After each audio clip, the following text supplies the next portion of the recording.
Video ini hanya untuk mereka yang punya logika. Bagi yang tidak punya logika, skip aja. Komitmen Presiden Prabowo untuk membela Palestina sungguh membahagiakan.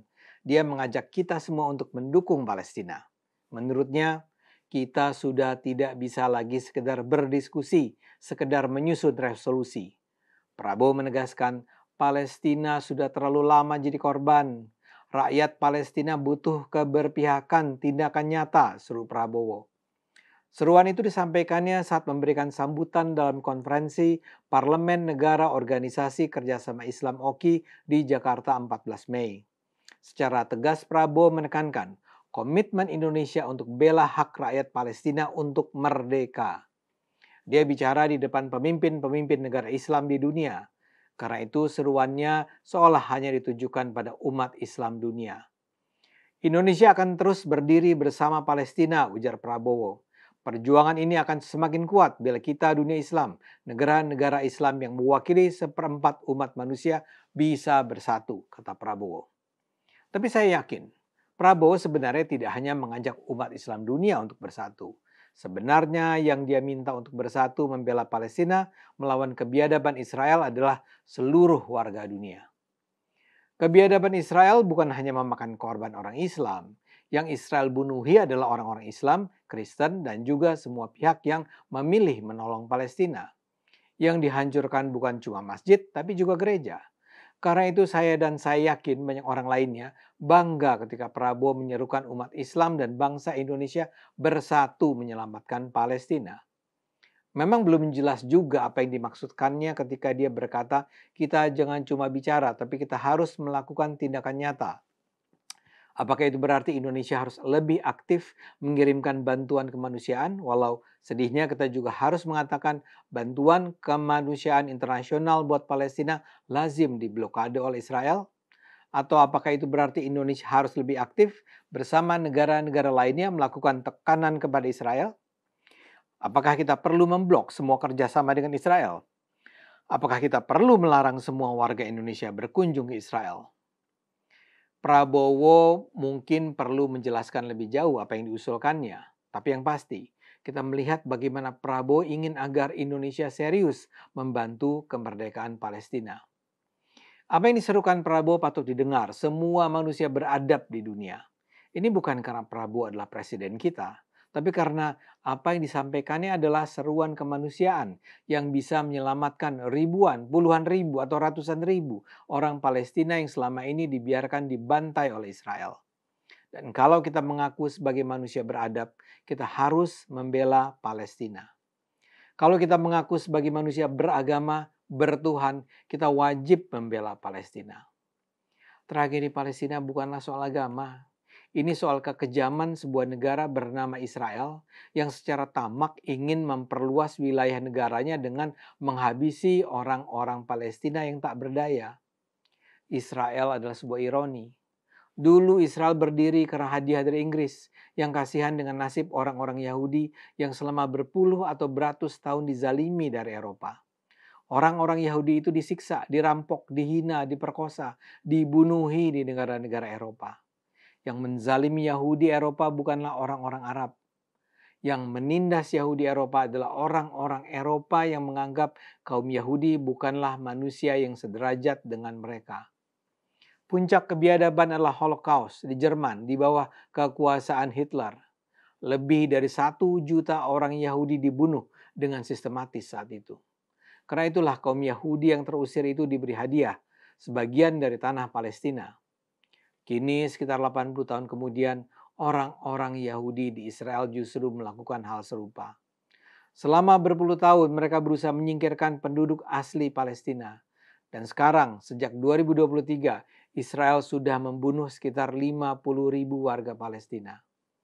Ironisnya lagi orang-orang Arab yang sekarang berusaha dimusnahkan dari tanah Palestina adalah keturunan orang-orang yang sama sekali tak terlibat dalam pemusnahan Yahudi di abad-abad sebelumnya.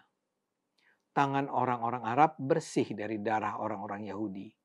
Jadi apa yang dilakukan Israel saat ini adalah sebuah kebiadaban berlipat-lipat. Saya juga bahagia dengan seruan Prabowo karena di Indonesia sendiri ada begitu banyak orang yang pro Israel dan anti Palestina.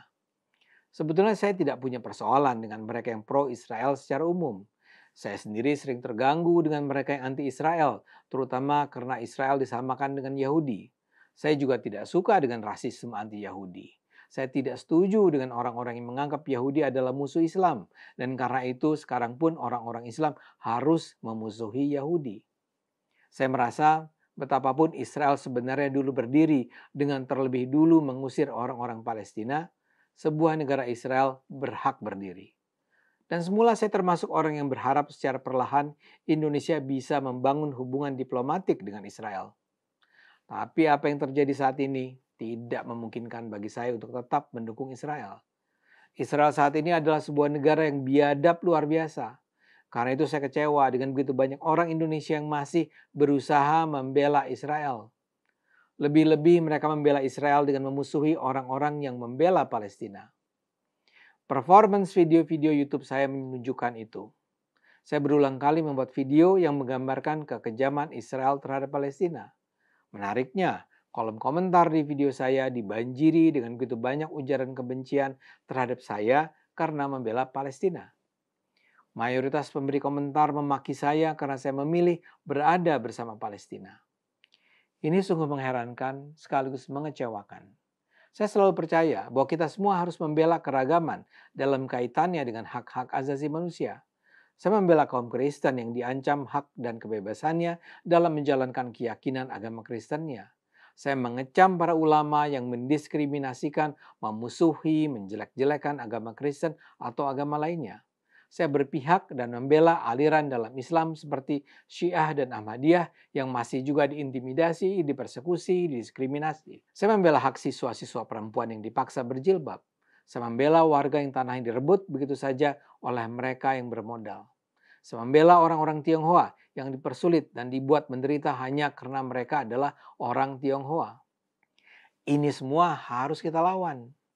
Dan karena itu kita semua juga harus membela hak-hak orang Palestina di hadapan kebrutalan Israel. Israel sudah memiliki sebuah negara. Lantas kenapa mereka harus menindas hak-hak orang Palestina untuk memiliki juga sebuah negara? Di masa lalu, kebiadaban Israel ini mungkin masih terkesan sayup-sayup. Tapi kini, setelah Oktober 2023, kebengisan Israel secara nyata tersaji di depan mata. Semula banyak media masih menutup-nutupi kenyataan sesungguhnya. Tapi sekarang, hari demi hari kita memperoleh berita tentang pembunuhan, pemboman, penggilasan, penusukan, pemerkosaan, penjarahan yang dilakukan tentara-tentara Israel.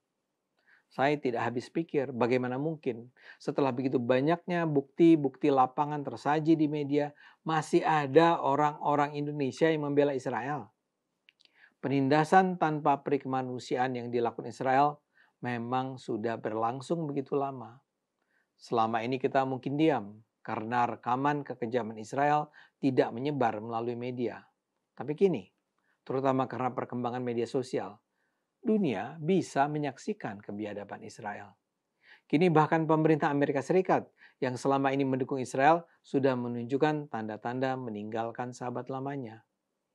Itu terjadi karena Israel tidak bisa mengendalikan hasratnya untuk terus menghabisi Palestina. Israel harus di-stop. Dan saya bersyukur karena sekarang pemimpin Indonesia Prabowo Subianto sudah menyuarakan seruan untuk melawan Israel. Ayo gunakan akal sehat, karena hanya kalau kita gunakan akal sehat, dunia akan selamat.